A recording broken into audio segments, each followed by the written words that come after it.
ठीक है, तो अब हम पढ़ेंगे फंक्शंस ऑफ स्केलेटन या बोन। ठीक है, इसका काम क्या क्या है।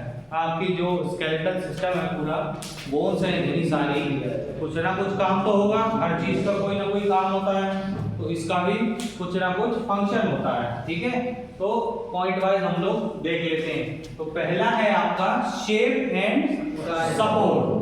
ठीक है, नाम से ही समझ में आ रहा होगा कि एक बॉडी को आपकी क्या करता है, ये शेप प्रोवाइड करता है और सपोर्ट प्रोवाइड करता है। Bone act as a structural framework. क्या चीज?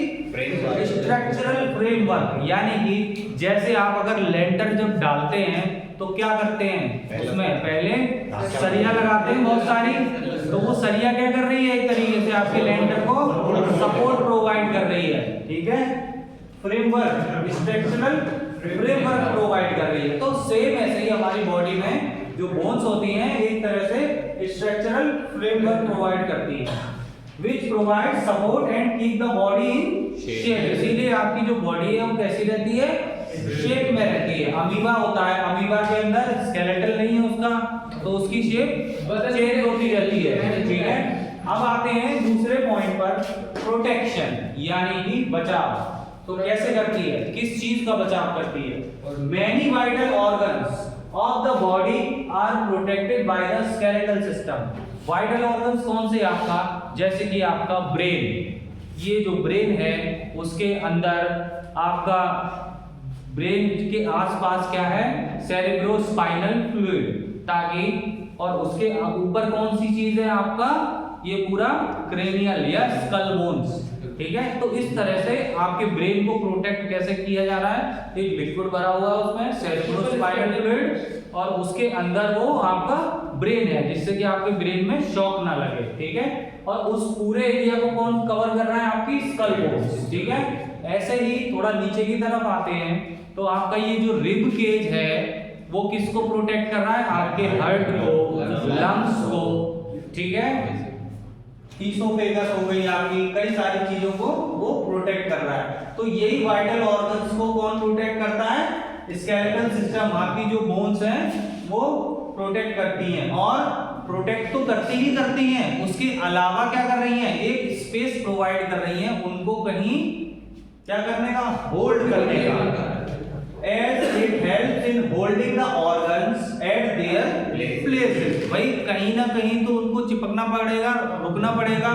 ठीक है, तो एक स्पेस भी आपको प्रोवाइड करा रही है, जिससे कि आप वहां पर आपका जो वाइटल ऑर्गन है वो एक जगह होल्ड हो सके। ठीक है, चलिए नेक्स्ट पॉइंट है आपका मूवमेंट, यानी कि अभी जो मैं मूवमेंट कर रहा हूं तो वो किसकी हेल्प से हो पा रहा है, मेरा बोन्स की हेल्प से। ठीक है, तो बोन हो गई आपकी, मसल्स हो गई, interaction helps in different body movement. Bone और मसल्स जो है आपकी साथ में मिलके डिफरेंट बॉडी पोस्चर आप बना सकते हैं। ठीक है, और डिफरेंट बॉडी मूवमेंट्स कर सकते हैं।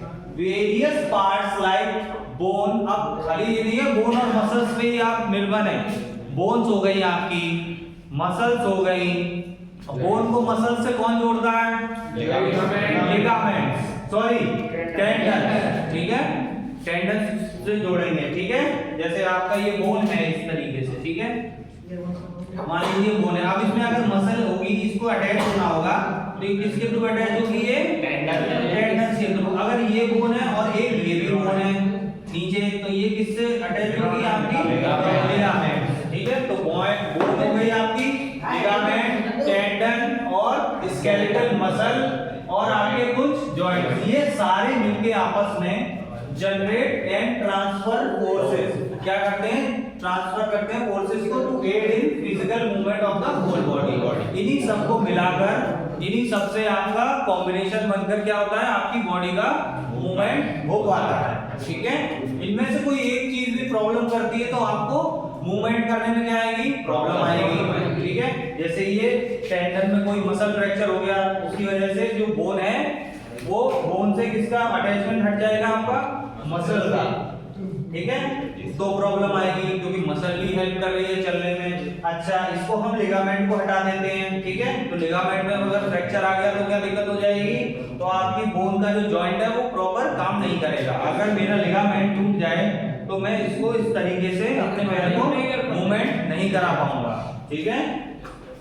तो या फिर जॉइंट में भी अगर कोई प्रॉब्लम आ जाती है, देखा आपने जो बुजुर्ग लोग हैं उनके जॉइंट में डिसऑर्डर्स आ जाते हैं, ठीक है, तो उसकी वजह से भी उनको चल फिरने में दिक्कत आती है, ठीक है। उसके बाद आते हैं नेक्स्ट पॉइंट है बेटा आपका एसिड बेस बैलेंस। अब आपने नहीं सोचा होगा कि आपके बॉडी में जो एसिड और बेस का जो बैलेंस है वो एक मेंटेन रहना चाहिए, ठीक है। तो देखो ये बोन्स हैं, आप सोचोगे कि कैसे काम आ रही है, ठीक है, मैं बताता हूं आपको कि एसिड और बेस का जो बैलेंस है वो कैसे बना के रखते हैं। तो जो एल्कलाइन सॉल्ट्स होते हैं, कौन से एल्कलाइन, सच एज कैल्शियम, जैसे कि कैल्शियम, ठीक है, या तो ये एब्जॉर्ब किए जाएंगे या तो ये रिलीज किए जाएंगे। रिलीज कब किए जाएंगे, जब ज्यादा एसिडिक नेचर का आपका ब्लड हो जाएगा, ठीक है, तो क्या होगा, ज्यादा कैल्शियम आयन रिलीज किए जाएंगे, क्योंकि कैल्शियम आयन कैसे हैं, एल्कलाइन सॉल्ट्स हैं, ठीक है, तो आपका पीएच मेंटेन करेंगे। अब ज्यादा बेसिक हो जाएंगे तो क्या हो जाएगा, जो ब्लड के अंदर कैल्शियम आपका घूम रहा है, ब्लड के साथ साथ जो आपने डाइट में लिया था या फिर बोन से गया था, तो वो क्या होगा, दोबारा रीएब्सॉर्ब कर लिया जाएगा। आधी बात समझ में, दोबारा उसको रीएब्सॉर्ब कर लिया जाएगा, तो क्या होगा, उसका मेंटेन हो जाएगा, ठीक है। Release by the bone which helps in buffering the pH of the blood. तो ब्लड का जो बफर जो सिस्टम है, कहीं ना एसिडिक हो जाए ज्यादा ना एल्कलाइन हो जाए ज्यादा, तो उसको एक तरह से बफरिंग का काम कर रहे हैं ये आयंस, ठीक है।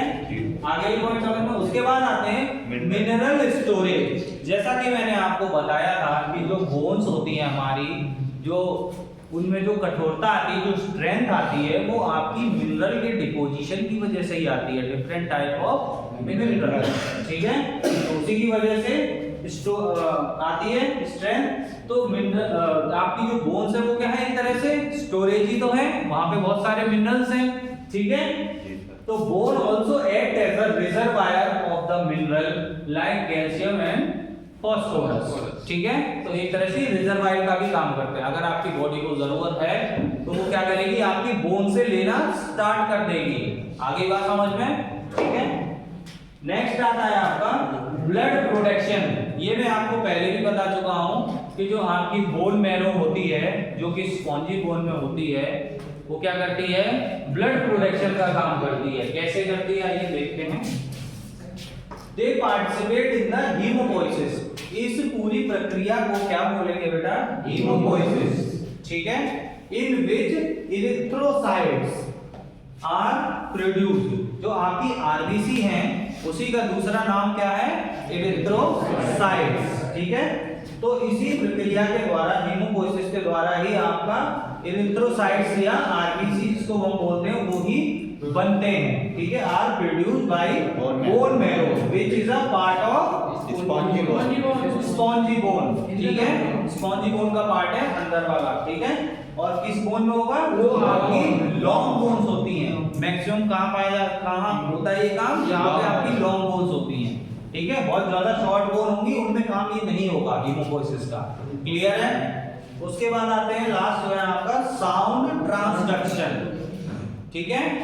जैसा कि मैंने आपको पहले बताया था, आपके ईयर में, एक ईयर में 3 बोन्स होती हैं, ठीक है, और उसके बाहर होता है आपका ईयर ड्रम। ईयर ड्रम क्या होता है, जैसे ही आवाज या वाइब्रेशन गई अंदर तो वो वाइब्रेट होगा और मेलियस इंकस और स्टेपीज को वाइब्रेट करेगा, ठीक है।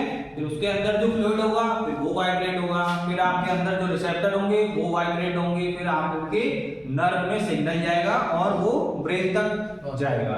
इस तरह से आपका काम करता है। तो मैकेनिकल प्रोसेस ऑफ हियरिंग, जो मैकेनिकल प्रोसेस है हियरिंग का, are carried out with the help of bone. मैंने ब्रैकेट में लिख दिया ईयर बोन्स, ठीक है। क्लियर है सारे टॉपिक?